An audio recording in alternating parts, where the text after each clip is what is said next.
Hello, everyone, and welcome to the Convo presented by Leadership Indianapolis. I'm Ebony Chappelle, Manager of Programs and Communications, and today I'm talking with Amar Patel of Teach for America. Hi, Amar, how are you? Hi, Ebony. I'm doing great and glad to be here with you. I'm a big fan of the Convo and of Leadership Indianapolis, so thrilled to be with you. Awesome. Thank you so much. So, you are new in your role with Teach for America. Tell us a little bit about what it is that you're doing and what the organization has going on. Yeah, sure. So Teach for America, we believe that racial inequity in education is one of our community's greatest injustices. And the fact that a child's race is the strongest predictor of their educational and their life outcomes is just simply unacceptable. And this reflects how our education system was actually never designed for equity and excellence, right? It wasn't designed for Black and Brown students to get access to a truly exceptional education, one that allows them to fulfill their potential and realize their dreams, right? And in other words, this is a systemic problem, right? Yeah. And because this is a systemic problem, to solve it requires systemic solutions. And so for us at Teach for America here in Indianapolis, we're a leadership development organization. We find, develop, and support equity-minded leaders so they can contribute to the transformation of this education system and expand opportunity with children starting in the classroom. Wonderful, wonderful. I know that you all have an initiative that's going to be launching in the month of February, specifically toward helping with a lot of the things that you mentioned around equity and just empowering these young people. So tell us about that. Yeah, so we believe now more than ever, right, in the midst of a global pandemic, a rightful racial reckoning within our education system, in our country, in organizations more broadly, it's important to listen to the most important voices in this whole world of education, right? And that is young people, and that is students themselves. And so we should hear what their aspirations are, what their wants are, what their experiences are in this moment, and what they need through their education moving forward to be able to fulfill their potential and fulfill their dreams, right? And so we're cooking up a fun series. We're going to mix it up a little bit, hearing from our students. It's called Centering Student Voices, and it'll be an ongoing series where we identify with students and give them the platform to speak to the issues that are highly relevant in our community right now, and in particular, highly relevant to them, and hear from them how they want those issues addressed, resolved, et cetera. And so I found, in my time as a leader, that particularly in recent months, if we ask students what their experiences are and what the issues and problems and opportunities are in their day-to-day experience and in their community, they have a lot to say. They do. And Yeah. we have a lot to learn from what they have to say. Yeah.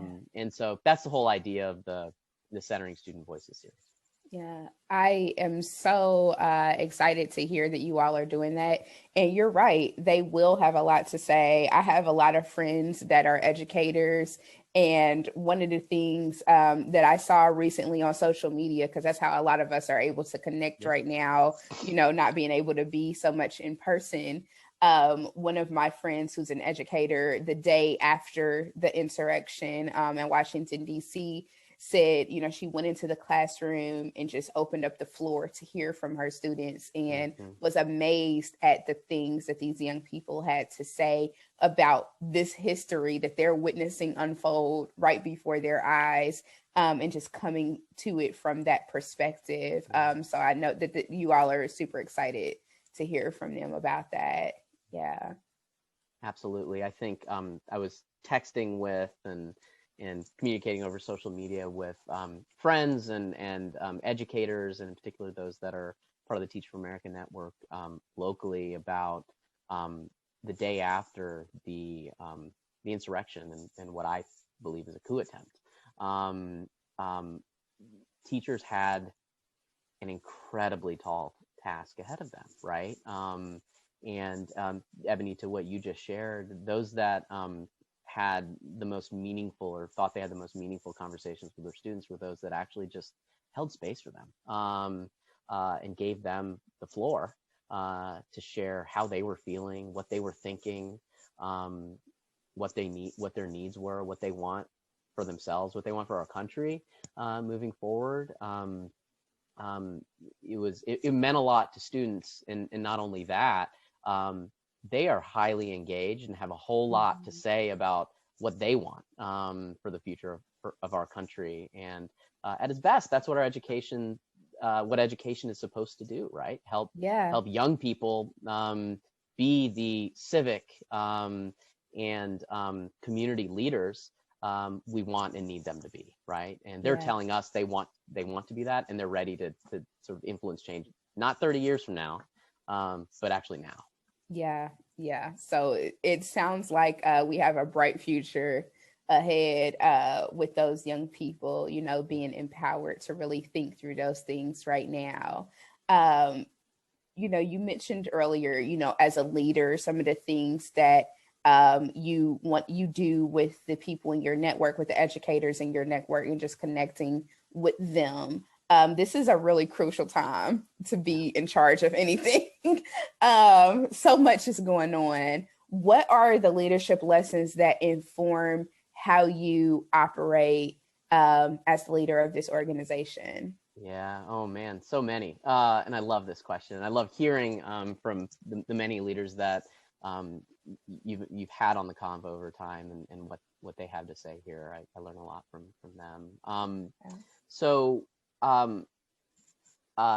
Maybe I'll say sort of a couple things that are, over the past sort of 6-12 months that have been big lessons for me. The first is what we've been talking about, and that is servant leadership.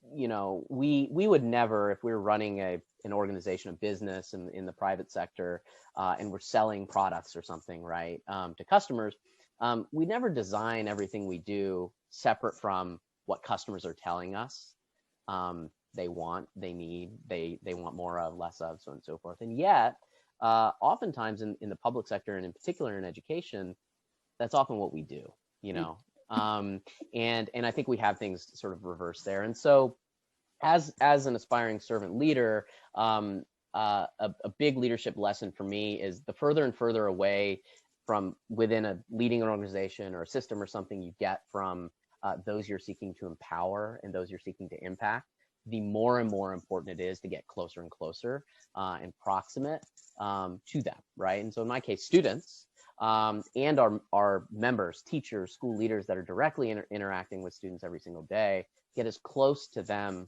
as possible and understand with regularity and understand what their experiences is and be able to see the world through their eyes, and then create programming and organizational strategy and all this stuff from there, versus creating organizational strategy in some room somewhere, some office, probably somewhere along Meridian Street. And then hoping that people go along with it.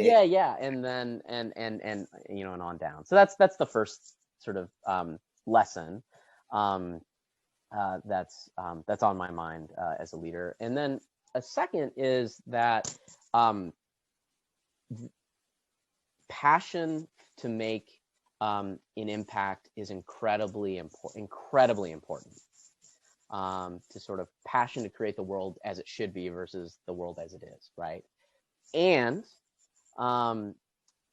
it's insufficient to make the world as it should be, right? I've found that having passion and coupling that with a real strategy and a real understanding about how to make change happen, right, is really, really important. And we were talking earlier about how, the education system was never designed to achieve racial equity, right?